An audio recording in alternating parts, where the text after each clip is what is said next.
happens when people look at a map and they start looking at the data on top of that map is they're able to start making correlations that they otherwise would not have made perhaps through reading. I'm Robert Mugga, and for the last decade or so, I've been working on the risks facing cities, but also ways that cities are getting around them.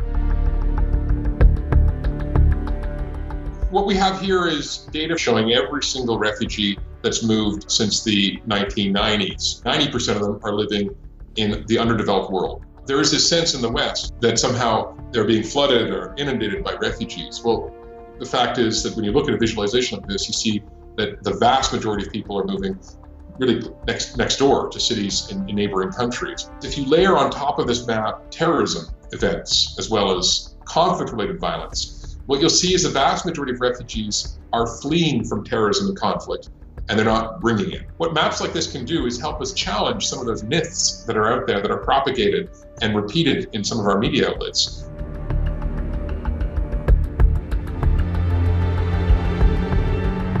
Rising sea levels are going to affect virtually all cities on the coast, and there are a few cities that are going to be more badly affected than Miami. Miami is built on porous limestone, a swamp effectively. So at around 2 degrees Celsius rise globally, Miami is underwater. Mar-a-Lago, the Winter White House, may be one of the first parts of Florida to go.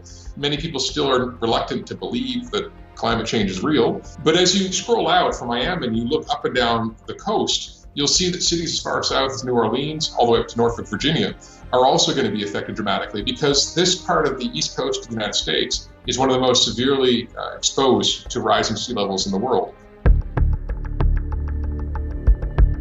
One of the visualizations that we have is showing fires from space over a 3-year period. Well, the blooms above and below the equator are really slash and burn agriculture. Basically, forests being cleared for livestock. The other concentration of fires that you see from space are really about gas flares, coal burning factories. So for example, in North Dakota, there is a cluster of gas flares from the fracking industry that generate the equivalent of more than 1 million cars on the road a year. And that gives you a sense of just the human-led changes to our climate.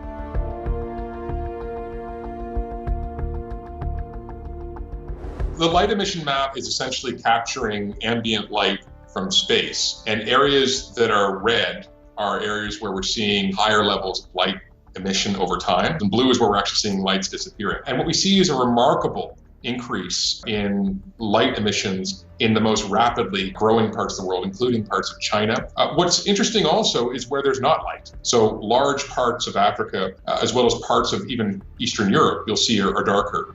And then you see areas where, in fact, there hasn't been a lot of population growth, and especially Japan. Even in parts of Japan, you see areas that are blue, suggesting that, in fact, cities are getting smaller and people are leaving cities, or at least the population's aging, and you're not seeing the same levels of energy consumption. Maps allow for a kind of communication that I think goes well above and beyond what we're able to convey orally. I've been struck by just how quickly complex messages can be conveyed, stored, and ultimately acted on through maps.